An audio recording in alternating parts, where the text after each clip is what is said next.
positif 21.4. Baiklah ibu-ibu, untuk selanjutnya kita akan melihat tayangan yang ada di PPT mengenai budaya positif. Disiplin positif. Konsep dulu.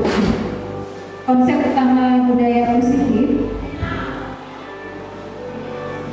Yang pertama kita akan mengetahui adanya perubahan paradigma belajar, kemudian ada disiplin positif, kebutuhan dasar manusia, motivasi perilaku manusia, posisi kontrol restitusi dan keyakinan kelas.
Ya,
misalnya apa biasa kita guru lakukan supaya anak ini kita beri apa?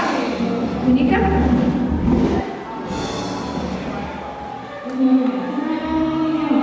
Sama seperti dunia tadi pada saat pembelajaran itu saya ada melakukan sebuah kuis mengenai materi pada hari itu. Apabila skor anak tersebut tinggi, nanti saya akan memberikan suatu uang kepada anak tersebut. Nah, dengan diberikan uang tersebut, anak terdorong untuk mencapai suatu skor yang tinggi pada saat permainan tersebut. Ya, terima kasih Bu Dika. Nah, hal seperti ini yang seringkali kadang-kadang kita tidak sadari ya, itu termasuk yang memberikan tadi, imbalan tadi. Jadi kalau misalnya mendapat 100 nanti Ibu beri uang 5.000 atau dijanjikan nanti nilainya tinggi. Tapi kalau memang dia nilai tinggi itu kan memang sesuai ya. Nah, ini dimasukkan dengan imbalan itu berupa hadiah ataupun misalnya diberi sertifikat atau apa. Ini yang motivasi yang mendorong anak itu melakukannya. Yang berikutnya ketiga tadi untuk menjadi orang yang mereka inginkan dan menghargai diri sendiri dengan nilai-nilai yang mereka percaya. Kira-kira ini ilustrasinya seperti apa itu untuk yang motivasi yang ketiga? Ya, Bu Putri silakan. Gambarannya situasinya seperti apa? Kalau motivasinya seperti yang ketiga. Menjadi orang yang mereka inginkan seperti dia ingin menjadi seorang dokter. Jadi dia harus memahami materi-materi yang mengarah ke materi yang mereka pelajari untuk kedokteran, misalnya seperti biologi dan kimia. Ya, betul ya Bu Putri, terima kasih. Jadi untuk yang ketiga ini karena memang motivasi itu keinginannya untuk mencapai, memang karena ada keinginan dia sendiri. Jadi dia motivasinya misalnya tadi ceritanya mau jadi dokter, jadi semua dia abaikan tapi hanya yang berhubungan dengan keinginannya masuk dokter. Misalnya untuk pelajaran biologi dia belajar sungguh-sungguh, tapi ketika pelajaran lain dia abaikan seperti itu. Lanjut, Bu Arifah.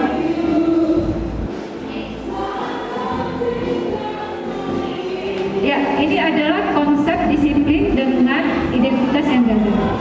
Jadi seringkali kita memberikan sesuatu kepada anak didik kita itu dengan menyebut konsekuensi. Jika kamu tidak membuat PR, konsekuensinya kamu besok tidak bisa ikut pelajaran itu. Itu konsekuensi. Lalu kita bandingkan dengan restitusi. Nah, ini kita bisa lihat di sini. Untuk konsekuensi itu penguatannya jangka pendek. Sedangkan restitusi itu murid bertanggung jawab atas perilakunya. Kemudian konsekuensi itu perlu monitoring. Contoh tadi, kita sudah beri tugas, ternyata dia tidak mengerjakan konsekuensinya, dia tidak ikut pelajaran kita. Kita harus monitoring berkelanjutan. Apakah anak itu tetap tidak membuat tugas atau dia masih membuat tugas. Yang berikutnya murid menghormati peraturan. Jadi murid taat dengan peraturan, konsekuensi. Yang keempat, kehilangan waktu untuk merenungi kesalahan. Kita bandingkan dengan yang restitusi. Untuk restitusi, murid menjadi bertanggung jawab atas perilakunya. Kemudian fokus pada pemecahan masalah jangka panjang. Murid menghormati dirinya dan orang lain. Kemudian teori kontrol, dirinya yang memegang kontrol. Kemudian murid bersemangat memperbaiki kesalahan. Ya.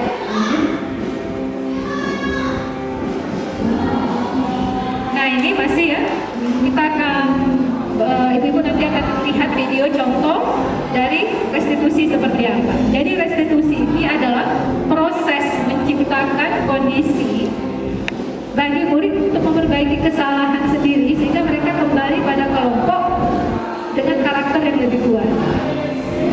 Nah, ini ciri-ciri dari restitusi. Pertama, bukan untuk menebus kesalahan. Yang kedua, memperbaiki hubungan. Yang ketiga, tawaran bukan paksaan. Yang keempat, berikutnya mencari dasar tindakan. Fokus pada karakter bukan tindakan. Fokus pada solusi. Berikutnya mengembalikan murid yang sudah memperbaiki kesalahannya kembali ke kelompoknya. Jadi prinsipnya begini Ibu, restitusi itu tidak memberikan hukuman, tapi dia memberikan anak itu sendiri kesadarannya. Seperti apa karakternya segitiga restitusi? Nanti kita coba lihat di video. Coba slide berikutnya dulu, Bu Arifah. kita bandingkan dulu. Bandingkan tiga antara hukuman, konsekuensi, restitusi. Ya, ini contoh hukuman. Saya minta bantuan satu ibu-ibu untuk memperagakan anak yang ibu hukum. Karena misalnya tidak dia buat tugas, dia datang terlambat atau dia buang sampah, silakan. Ibu-ibu saya minta bantu satu orang memperagakan ketika ibu memarahin anak untuk yang kasus pertama menghukum. Ibu Richard, tolong diperagakan ketika memarahin anak untuk memberikan hukuman. Ini contoh kita guru ya biasa memberikan hukuman ya. Contoh, silakan. Yang jadi siswa boleh kita bantuan menikah. Sini adegannya nanti hukuman, nanti konsekuensi, ya apa? Restitusi nanti kita ada videonya ya. Ya, silakan diperagakan Ibu Rica sebagai siswa dan Ibu Rica sebagai gurunya. Kalau kita di kelas biasanya. Oke. Ibu maunya memberi hukuman anaknya boleh jika peragakan ketika pura-pura terlambat sebelum masuk. Ya. Assalamualaikum, permisi Bu. Saya telat masuki kelas. Kenapa kamu telat, Rika? Karena tadi telat bangun Bu pagi. Nah, telat bangun jam berapa kamu bangun subuhnya? Saya tadi bangun udah jam 7 lewat Bu. Nah, kamu sebagai siswa harusnya itu bangun jam 5. Ya kan? Siswa itu paling bangunnya itu jam 5. Kan usah masuk di jam. Nah, ya udah Dika, kamu tidak usah masuk di jam belajar Ibu. Silakan kamu keluar. Nah, kamu keluar. Silakan keluar.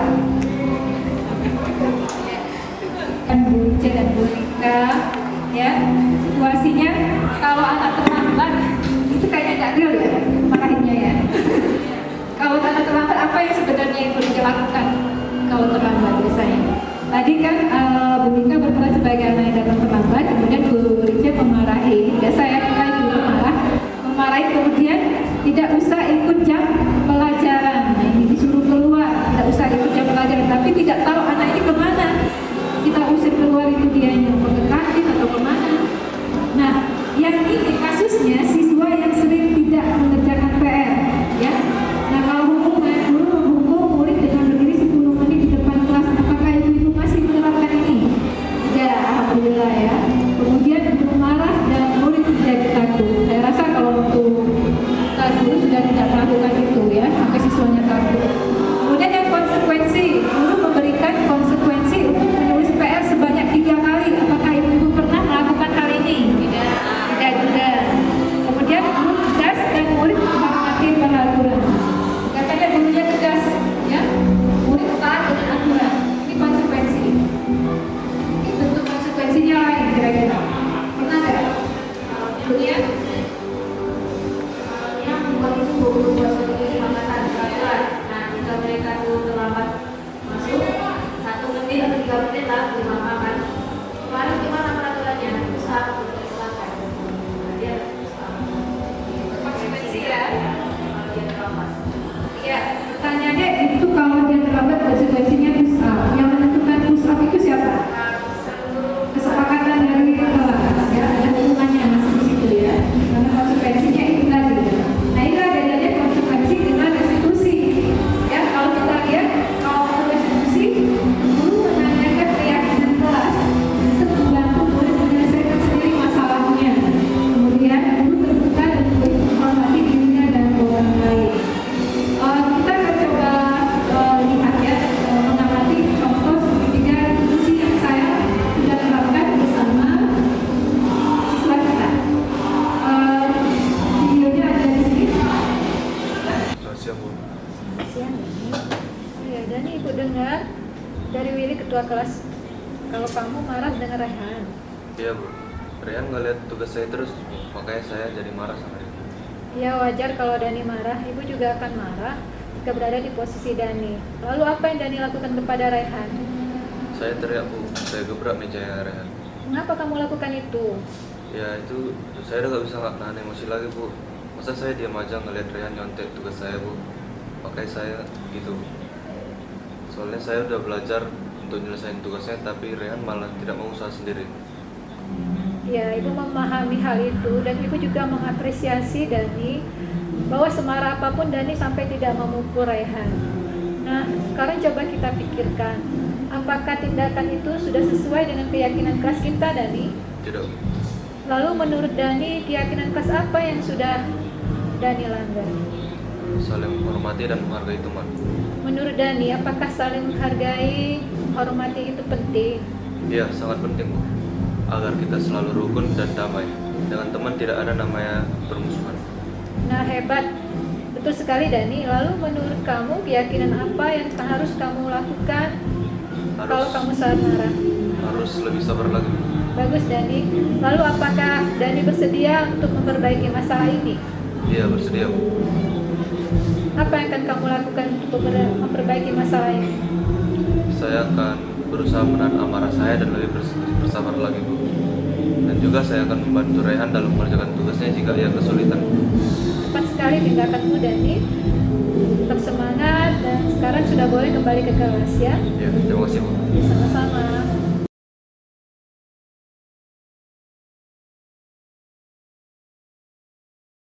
Selamat siang, Bu. Selamat siang, Luna. Luna tahu kenapa Ibu memanggil Luna kemarin? Karena tadi saya makan di kelas saat Ibu memanggil nama saya. Nah, mengapa kamu lakukan itu? Saat itu saya sudah tidak bisa menahan lapar lagi, Bu. Apalagi waktu istirahat masih 30 menit lagi. Saya belum sarapan dari rumah, makanya sebelum masuk ke kelas saya sempat membeli bakwan di kantin, Bu. Tapi saya nggak sempat makan. Iya, Ibu memahami kondisi kamu saat itu. Pasti kamu dalam kondisi yang sangat lapar dari rumah belum sarapan. Nah, tapi sekarang coba Luna pikirkan apakah tindakan Luna makan di kelas saat jam pembelajaran berlangsung sudah sesuai dengan keyakinan kelas kita. Ya, Bu. Lalu menurut Luna keyakinan kelas apa yang sudah dilanggar? Saling menghormati dengan aturan yang ada, Bu.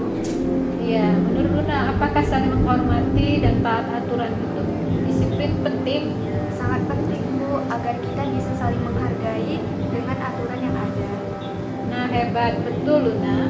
Lalu menurut Luna, keyakinan apa yang harus kamu lakukan agar kejadian seperti itu tidak terulang kembali? Saya harus sarapan dari rumah, Bu. Bagus Luna. Jadi apakah Luna bersedia memperbaiki masalah ini? Bersedia, Bu. Apa yang akan kamu lakukan untuk memperbaikinya? Saya akan bangun lebih awal lagi dan membantu Ibu menyiapkan sarapan dari rumah. Saya akan sarapan agar saat sampai di sekolah saya sudah tidak pusing lagi. Tepat sekali tindakanmu Luna. Tetap semangat dalam belajar ya. Ya, terima kasih, Bu. Ya, sama-sama. Selamat siang, nama saya Dani Pedrosa Pranata Lumban Gaul dari kelas 11 IPA 1. Perasaan saya sangat senang setelah bertemu Bu Roselina karena saya diberikan solusi atas permasalahan saya sehingga permasalahan saya telah selesai. Solusi yang diberikan yaitu untuk lebih bersabar lagi, lebih menahan emosi, dan membantu Selamat siang, perkenalkan nama saya Adeluna Farmina. Saya dari kelas 11 MIPA 1. Perasaan saya setelah bertemu dengan Bu Roselina sangat senang sekali karena permasalahan yang saya hadapi telah selesai dan menemukan solusinya. Dan saya berjanji Untuk segitiga institusi kita mengajak siswa kita berdialog ya. Kita ada 3 tahapannya dalam segitiga institusi kita. Kembali ke slide dulu Bapak.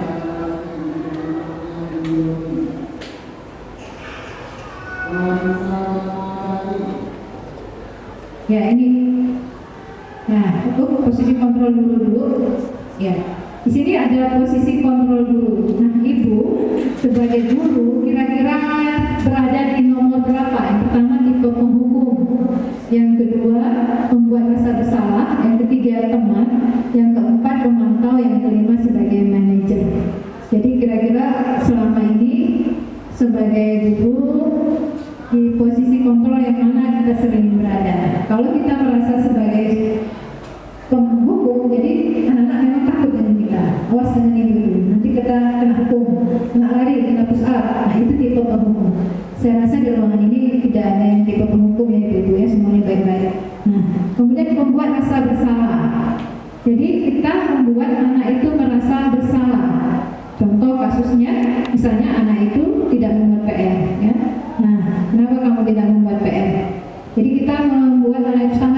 kesalahan di situ. Ya Bu, jadi percakapan kita dengan anak itu hanya mengungkapkan kesalahan anak itu saja, tapi tidak menemukan solusi dari permasalahannya. Ya, tanpa kita sadari apa yang kita ucapkan itu hanya membuat dia merasa bersalah. Kalau posisi teman ini dia akrab pembicaraannya.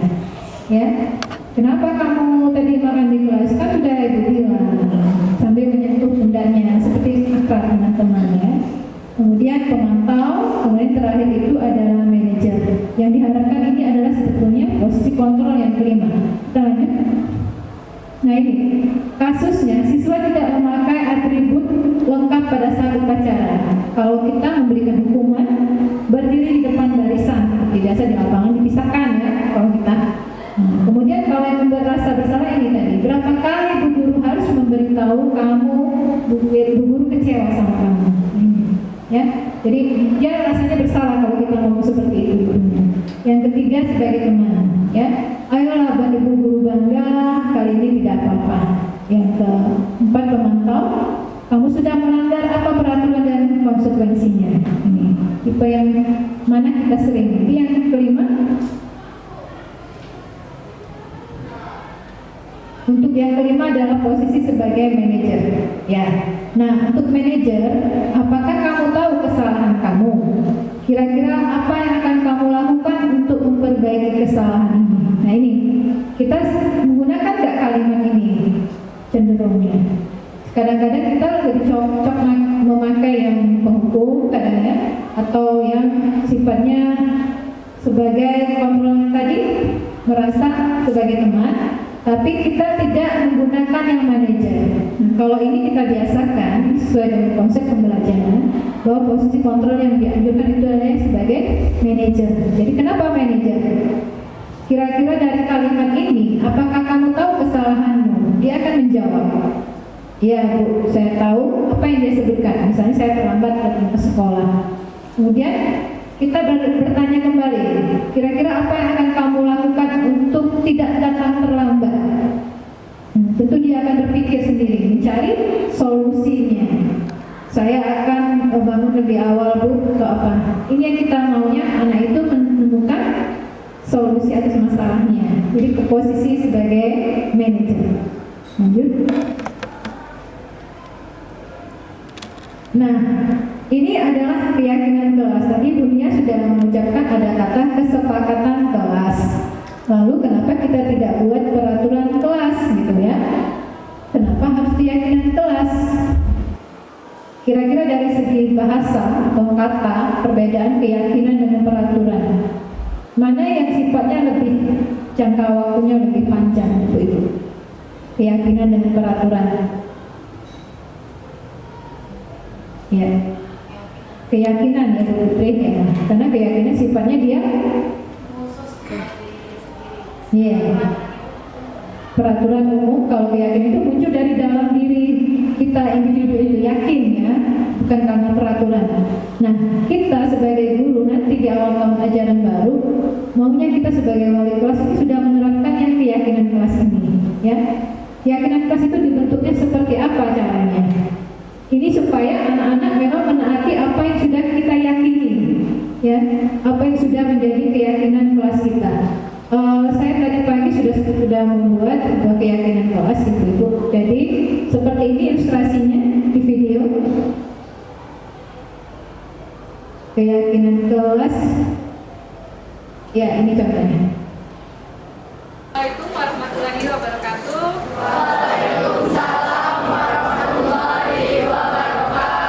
Selamat pagi anak-anak. Pagi Bu. Ya hari ini? Baik Bu. Alhamdulillah. Semoga tetap semangat ya. Baiklah, sebelum kita melaksanakan pembelajaran, kita akan membuat sebuah keyakinan kelas. Nah, di antara kalian siapa yang tahu apa itu keyakinan kelas? Boleh tepuk tangan? Apa itu keyakinan kelas? Ada yang tahu? Ya, siapa yang bersedia? Apa? Keyakinan kelas? Kakak? Ya. Peraturan kelas. Iya, betul. Jadi keyakinan kelas itu hampir sama dengan peraturan kelas ya. Tapi kita akan lihat seperti apa yang sebenarnya keyakinan kelas itu ya. Jadi yang peraturan seperti apa yang keyakinan seperti apa. Yang jelas keyakinan kelas itu nanti berasal dari pendapat kalian sendiri yang akan disepakati. Yang tentunya ini harus ditaati semua anggota kelas yang sudah meyakini bahwa itulah aturan kelas yang kita sepakati.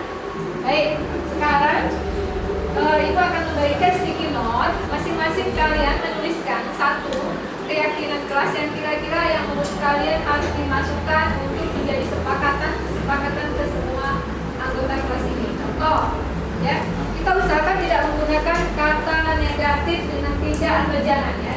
Kalau misalnya kata negatif jangan terlambat masuk kelas, kita ganti dengan apa bahasanya? Ada yang tahu? Kita menghindari kata jangan dengan tidak. Silakan sama. Kita gunakan apa? Hadir tepat waktu. Bagus ya. Jadi begitu bunyinya. Hadir tepat waktu di kelas atau hadir tepat waktu masuk sekolah dan tepat waktu di kelas. Itu contohnya. Contoh yang akan kalian buat. Yang lain mungkin ada ide-idenya yang lain, ya. Kebalikan ini kalian tuliskan. Hubungannya dengan apa yang harus kalian sepakati. Jadi kaitannya dengan kata kuncinya tadi ada aturan, tapi kalau aturan kan hanya sepihak, ya. Aturan itu muncul karena sepihak. Misal ibu menentukan aturannya begini, dilarang, jangan. Itu dari ibu. Tetapi kita akan membuat sebuah keyakinan kelas itu berdasarkan hasil dari kesepakatan kita bersama, ya. Paham kira-kira? Ya, sekarang boleh dituliskan di sini ya. Nanti kalau sudah selesai, kalian tempelkan di papan tulis, ya. Oke, dibantu bang. Nanti itu dibagi satu-satu temannya. Cepat. Nih, abang bantu bagi ke belakang. Nih, kakak bantu ke belakang. Satu orang satu ya. Ya, baik. Silakan. Tulis nama dulu di depannya boleh. Kemudian tuliskan satu keyakinan kelas yang akan kalian jadikan. Oh ya, sudah. Itu orang satu. Silakan tulis. Ada penanya kan? Waktunya nggak usah lama-lama ya. Boleh?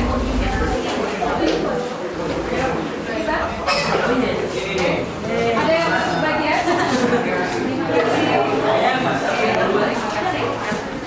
Ya, silakan tuliskan.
akan kita jadikan keyakinan kelas kita.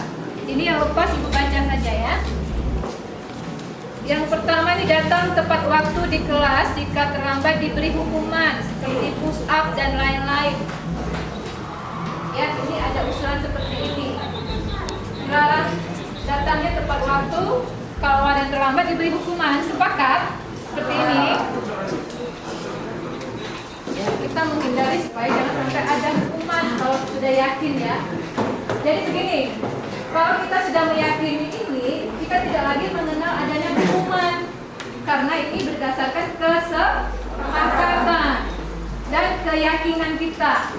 Kalau tidak sanggup, jangan kita buat jadi keyakinan kelas. Oke? Nah, ini kita perlu kesepakatan dan keyakinan bahwa ini bisa kita lakukan dan kita jalankan. Yang kedua, siap makan, sampah harus dibuang ke tempatnya. Berarti kata kuncinya sampah dibuang ke tempatnya. Sepakat?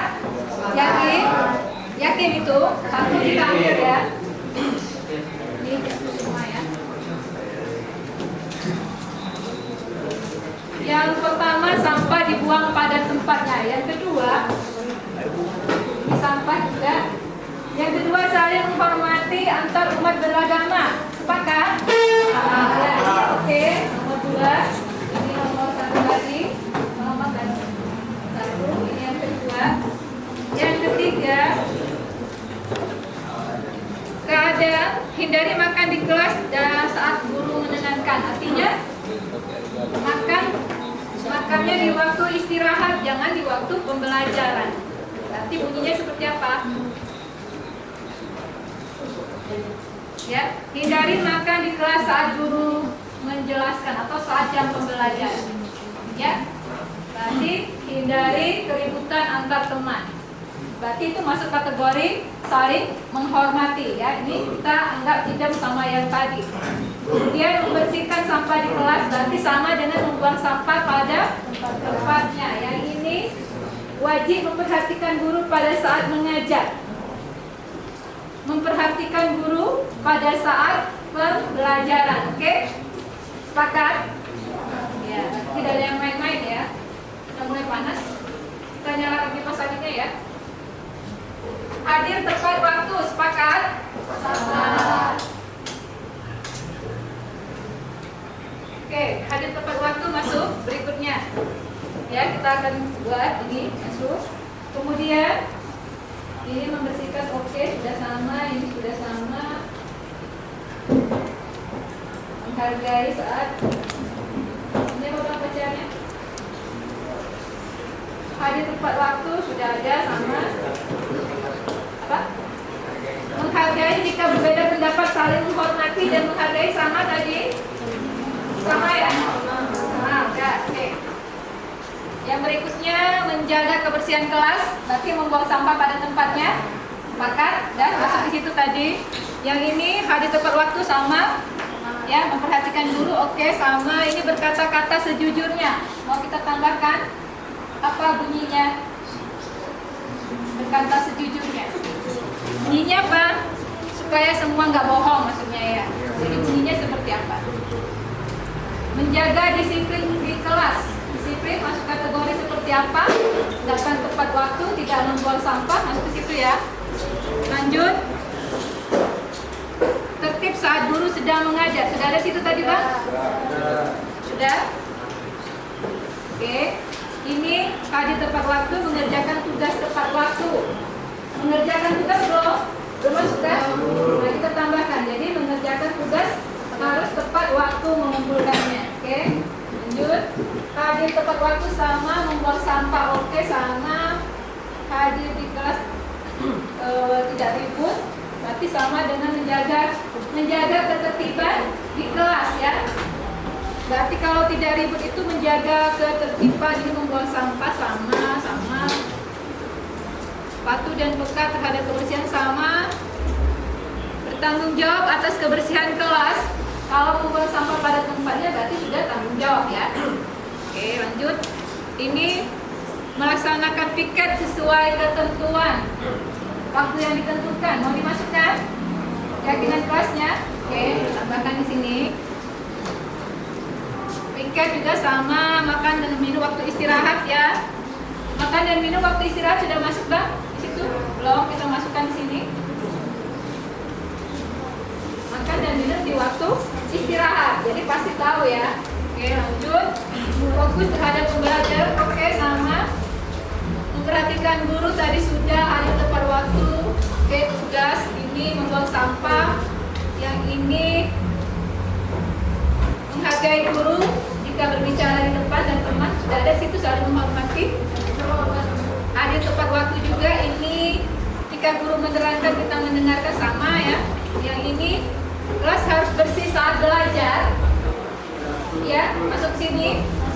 Ya. Oke, tambahkan ada berapa dan kita saling lagi ya. Hadir tepat waktu, membersihkan kelas sesuai jadwal dari piket sama. Ini mendengarkan guru, ini harus berkata sopan, menjaga kebersihan. Sopan perlu kita masukkan berkata sopan, tidak kasar, boleh. Poinnya ada sekolah tepat waktu, buang sampah pada tempatnya. Oke, ini sama ya, sudah diwakili di sini. Sekarang kita lihat yang sudah kita pilih ini, yang mau diyakini ya, yang kita buat keyakinan kelasnya. Saling menghormati antar umat beragama. Sepakat? Yakin? Oke, yang pertama ya, sekretaris nanti dicatat. Minta tolong dibantu Kak, catat dulu. Ya, boleh. Satu tadi saling menghormati antar umat beragama. Good. Yang kedua, membuang sampah pada tempatnya. Ya, yakin? Sepakat? Bisa kita lakukan? Ini yang kedua. Yang ketiga, memperhatikan guru pada saat mengajar. Sepakat? Yakin? Ya, suaranya harus kompak. Kenapa? Karena ini akan kalian lakukan bersama-sama. Oke ya, lanjut. Yang ketiga. Yang keempat, hadir tepat waktu. Yakin? Bagus, good. Jadi ini yang keempat, hadir tepat waktu ya. Selanjutnya, menjaga kebersihan kelas. Sepakat? Oke. Belum sama dengan yang sebelumnya ya. Beda kan? Kalau sama dengan menjaga kebersihan. Laksanakan piket sesuai dengan jadwal. Sepakat? Sepakat. Yakin ya? Yakin. Bagus. Lanjut.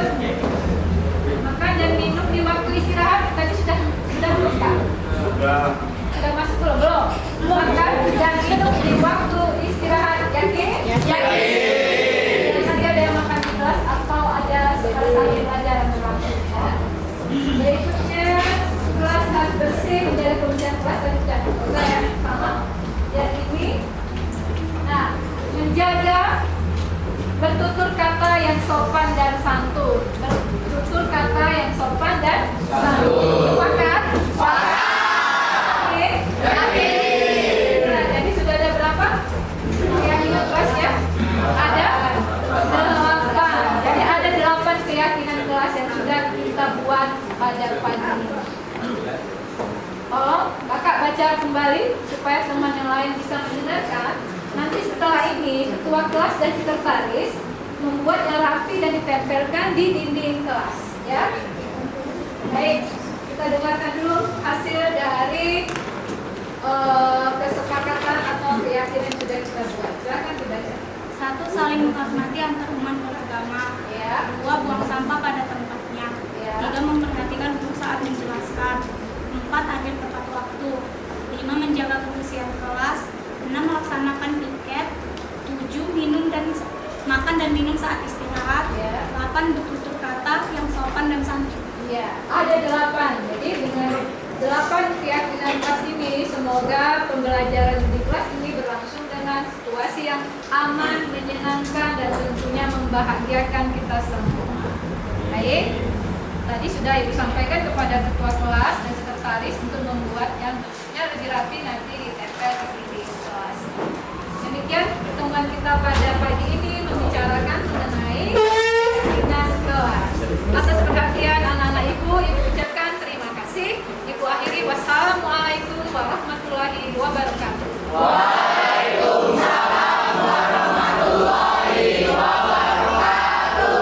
Menuliskan apa sih kira-kira yang mau kita terapkan di kelas ini, aturannya seperti apa, ya?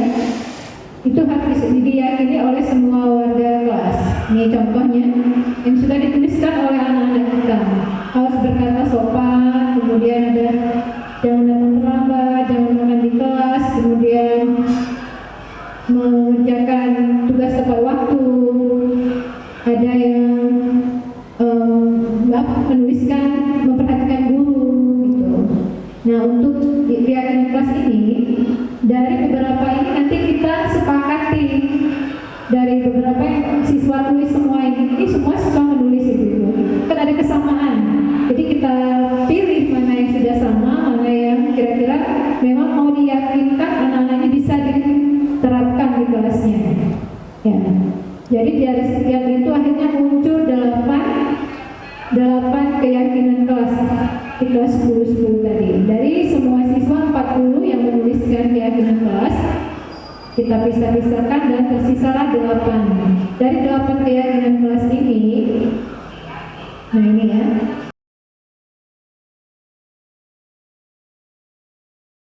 bisa nanti di kelas memberikan sticky note, ya, kita sticky note lalu minta anak-anak menuliskan yang kaitannya dengan keyakinan kelas yang mereka sendiri bisa lakukan itu. Jadi kalau tidak bisa diyakini ya tidak jalan nantinya, ya, keyakinan kelasnya nanti sepakati bersama-sama dengan anak-anak.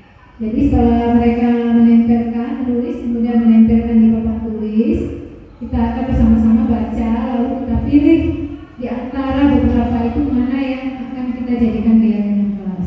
Jadi seperti ini. Setelah itu baru kita bacakan, sepakat satu kelas, kemudian kita minta nanti sekretaris atau ketua kelas membuat bentuknya lebih rapi, ditempelkan di dinding kelas sebagai keyakinan kelas. Ini perlu Bapak Ibu.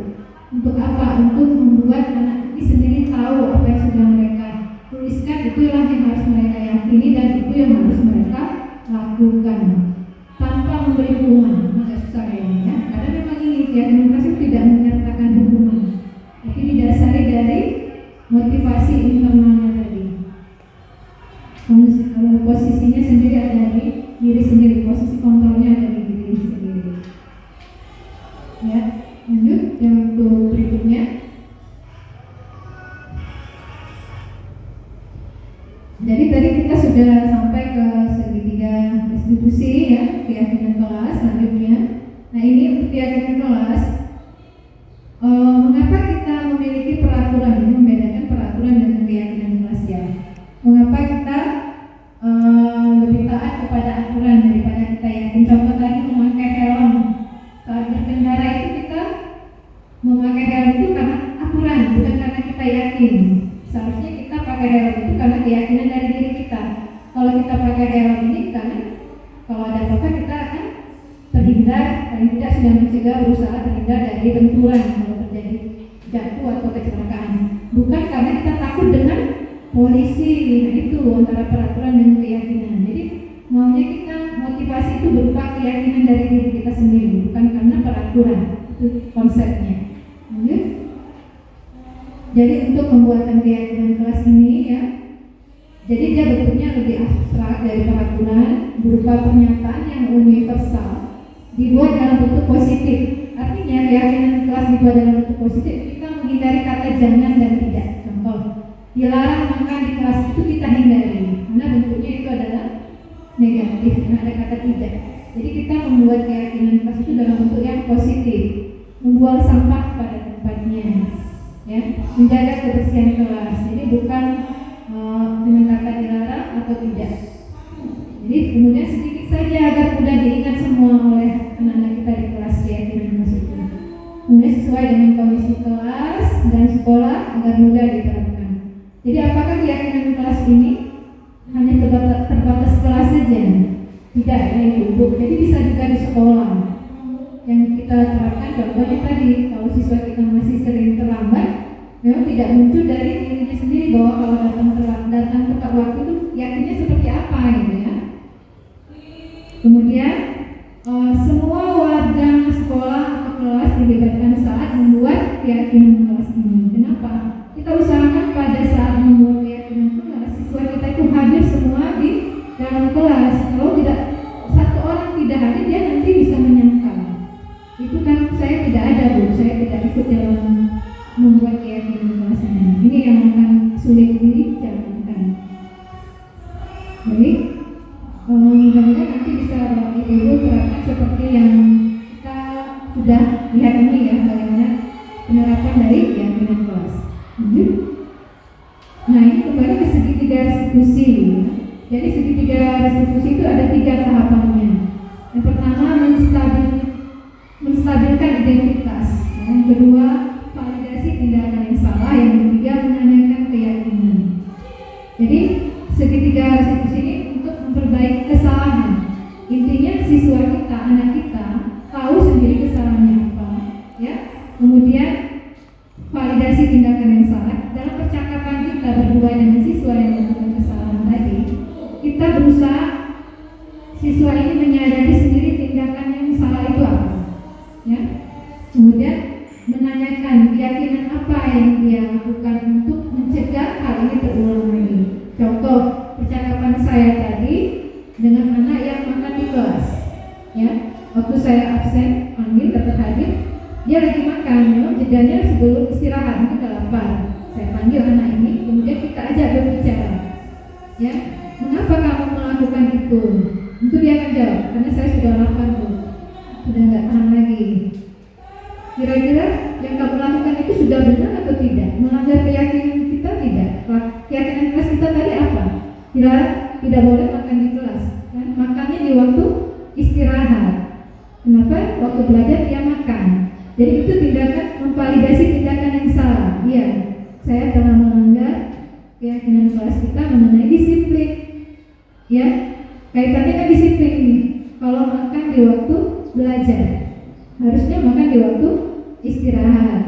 Nah, kemudian kita menanyakan keyakinannya. Lalu apa yang akan kamu lakukan agar hal ini tidak terulang lagi yang makan di kelas ini, supaya tidak terjadi? Apa yang kamu lakukan? Menanyakan lagi keyakinannya seperti apa. Dia akan jawab seperti apa kira-kira itu kalau kita tanya seperti itu. Kalau posisi ibu guru ada di posisi anak yang melakukan salah makan di kelas tadi. Kalau kita menanyakan keyakinannya untuk mengatasinya, kira-kira dia akan jawab apa? Rizky. Ya mungkin kalau saya di posisi itu, mungkin sebagai murid bisa lebih sabar untuk menunggu jam istirahat, ataupun sebelum masuk pembelajaran itu saya usahakan makan biar tidak merasa lapar di saat jam pelajaran tersebut. Nah, jawaban siswa seperti ini yang kita minta, jadi menemukan sendiri solusinya dari masalah itu, ya. Nah, inilah segitiga restitusi tadi. Jadi kita tidak perlu menghukum. Kamu makan di kelas, besok kamu nggak usah ikut jam ini lagi, ya. Itu tidak menyelesaikan masalah. Tapi dengan kita berbincang seperti ini, akhirnya dia menemukan solusinya. Berarti dalam jangka panjang dia akan selalu terngiang-ngiang. Kalau begitu, mulai besok sebelum masuk saya makan dulu, supaya jangan sampai waktu jam belajar saya makan. Kira-kira seperti itu. Terima kasih Bu Isti. Lanjut. Ya. Baik. Nah, demikian untuk penerapan segitiga restitusi. Sudah mendapatkan gambaran itu dari beberapa ilustrasi tadi. Nah, sekarang saya beri waktu untuk sesi tanya jawab. Silakan Ibu, ada yang mau ditanyakan terkait dengan budaya positif. Jadi apa yang sudah saya sampaikan, mulai dari posisi kontrol guru, kemudian bagaimana kita tipe guru berada di posisi apa, kemudian bagaimana keyakinan kelas itu dibentuk, dan segitiga restitusi itu adalah salah satu cara kita untuk mengembalikan siswa berada kembali ke jalannya yang benar. Artinya ketika dia melakukan kesalahan, kita mengembalikan kembali siswa untuk memperbaiki, kemudian ke kelompoknya dia kembali menyatu dengan teman-temannya dengan perubahan yang signifikan. Ini dia menjadi lebih baik tanpa perlu kita harus menghukum ataupun memberikan sanksi. Nah, sampai di sini, silakan saya beri kesempatan untuk bertanya sebelum kita akhiri. Silakan. Bu Novita? Terima kasih Ibu Roselina. Saya ingin bertanya, apakah penerapan keyakinan kelas ini bisa kita terapkan di kelas saat memang ada salah satu anak yang susah sekali diarahkan untuk memperbaiki diri dia sendiri saja, dia susah sekali untuk mengarahkannya. Gitu. Apakah kita sebagai guru harus mengajak dia cerita kelukisannya atau bagaimana? Gitu. Itu saja. Terima kasih. Ya, terima kasih Bu Novita. Ketika kita berhadapan dengan satu orang anak yang memang sepertinya sulit sekali, apakah Ibu punya pengalaman dengan kejadian seperti ini? Bu Putri mungkin berbagi dulu, silakan.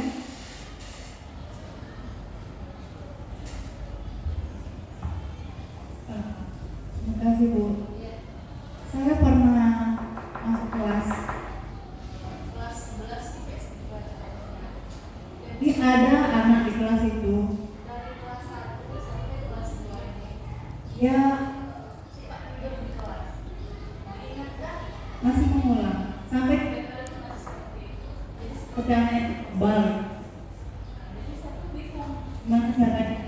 Mungkin ibu yang mengajar di kelas itu juga pernah merasakan pengalaman. Terima kasih. Ini kasus juga ya.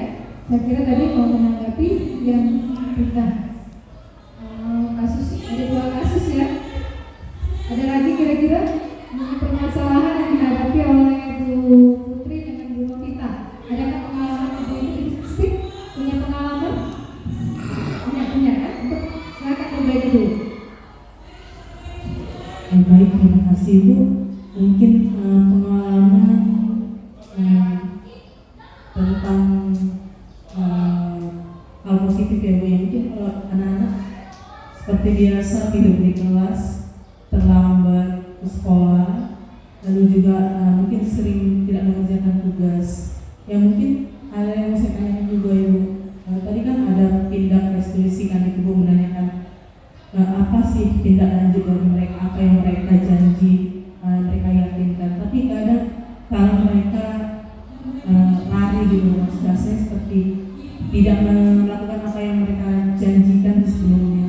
Mungkin ada beberapa solusi mungkin dari saya seperti guru BK. Mungkin kalau dari guru BK juga tidak ada solusi, ya itu yang mungkin saya tanyakan apakah apa tindak lanjutnya Ibu, karena di BK aja anak sudah tidak bisa seperti itu. Apakah masuk kesiswaan atau anak dikeluarkan? Itu juga saya kurang tahu bagaimana tindak lanjutnya yang baik dan benar. Terima kasih Bu. Terima kasih Bu Christine. Jadi kalau solusinya apa ya untuk anak yang sudah berulang kali ya? Kalau untuk kaitannya dengan sekolah kita sendiri ya, kita kan ada tahapan juga ya. Nah, jadi sampai di level mana kita kira-kira untuk mengatasi anak? Kalau kita menggunakan segitiga restitusi, berarti kita kan sudah berbicara, sudah berdialog dengan anak ini dari hati ke hati. Ya. Kalau misalnya dia sudah menemukan sendiri solusinya, ya Bu, saya berjanji saya akan ini, ternyata dia sendiri mengingkari, ya, dan terulang lagi, besok dia nggak masuk kelas lagi, apa tempat keterangan misalnya. Sudah berapa kali, akhirnya keyakinan kelas yang sudah disepakati ini tercoreng oleh satu orang anak ini. Jadi kalau misalnya kasus seperti ini, ya kita kan sebagai guru atau wali kelas sudah melalui tahapan-tahapan yang memang sudah sesuai dengan aturan. Mulai dari pertama kita memberikan kesepakatan keyakinan kelas benar dan dilanggar, kita ajak dia segitiga restitusi, dialog, nyata mengulang lagi, berarti kita akan kembalikan ke tingkat yang lebih tinggi. Jadi butuh konseling, ya. Dan guru BK akan membuat sebuah konseling yang tentunya di BK pun tidak bisa anak ini dihukum sebetulnya. Kan dicari juga permasalahannya kenapa. Anggaplah anak ini datang terlambat terus. Ternyata permasalahannya, misalnya tadi dia tidak ada yang mengantar, misalkan. dia harus naik angkot misalnya. Ya. Jadi di situ dicarikan solusinya seperti apa. Kalau kita tadi segitiga restitusi tadi kan menanyakan seperti apa. Kalau kamu terlambat gara-gara naik angkot, apa yang akan kamu lakukan? Tidak ada cara lain, dia harus naik angkot. Nah, di sini mungkin kita bisa meminta bantuan. Kalau bisa selesai di segitiga restitusi sampai kita saja, kita minta bantuan temannya yang kira-kira satu arah, ya. Atau dia bisa berpikir, kamu bisa cari cara lain tidak selain kalau kamu naik angkot. Dia akan nanti menemukan sendiri solusinya, yaitu dengan saya akan numpang. Saya pernah ada guru yang seperti ini kemarin, saya dengar. Jadi dia selalu pulang satu arah dengan temannya itu. Ini kalau datang terlambat, tapi diusahakan temannya yang ditumpangi tidak terlambat. Nah, kalau memang masih juga anaknya yang degil, ya, kan kita ke BK nih. Ternyata dia sendiri yang memang tidak tahu, tidak taat aturan. Kembali lagi ke sekolah. Nah, sekarang sekolah seperti apa menyelesaikan masalah ini? Apakah akhirnya jatuhnya lagi ke posisinya tadi sebagai sekolah tipe penghukum, ya, sekolah memberikan hukuman, ya, terkait dengan aturan sekolah jadinya. Nah, ini kita sebatas guru yang menerapkan keyakinan kelas di dalam kelas. Makanya sekolah ini harusnya memiliki kesepahaman yang sama dengan wali kelas, memiliki keyakinan sekolah juga. Jadi sejalan, ya, untuk mengatasi masalah ini. Yang pastinya kalau ibu sudah sampai pada level segitiga restitusi, ibu sudah berusaha, selesai sudah tugas ini. Nanti kalau anak yang itu pulang, berarti kan sudah naik levelnya, ya. Hingga kita ke guru BK, dan guru BK nanti meneruskan seperti apa ke kesiswaan, ya, terkait dengan aturan sekolah. Karena tipenya memang sudah tidak bisa diatur lagi gitu, ya. Baik, terima kasih. Apakah ada lagi Bu yang ingin disampaikan terkait dengan segitiga restitusi? Baiklah, saya rasa sudah cukup memahami apa yang saya sudah sampaikan. Terima kasih Ibu atas perhatiannya mengenai budaya positif. Mudah-mudahan apa yang sudah saya sampaikan bisa diambil, bisa kita terapkan sama-sama. Setidaknya tipe dari 5 kontrol guru tadi, ya, kita menghindari yang tipe yang hukum itu, kemudian merasa bersalah siswa kita salahkan terus, ya. Jadi jangan sampai seperti itu. Kita paling tidak berada di posisi sebagai manajer. Jadi membuat anak itu menyadari sendiri kesalahannya. Dan ternyata memberi hadiah juga itu tidak dianjurkan itu. Kenapa? Karena motivasinya sudah berbeda. Jadi pemberian hadiah, mengiming-imingi sesuatu itu menurut yang kita pelajari itu tidak dibenturkan. Kenapa? Karena itu akan membuat motivasinya jadi berbeda, hanya sementara sifatnya. Yang kita harapkan adalah motivasi itu muncul dari diri sendiri dan itu menjadi sebuah keyakinan. Baiklah, demikian presentasi dan pemaparan saya ucapkan terima kasih. Saya akhiri, wassalamualaikum warahmatullahi wabarakatuh. Selamat siang.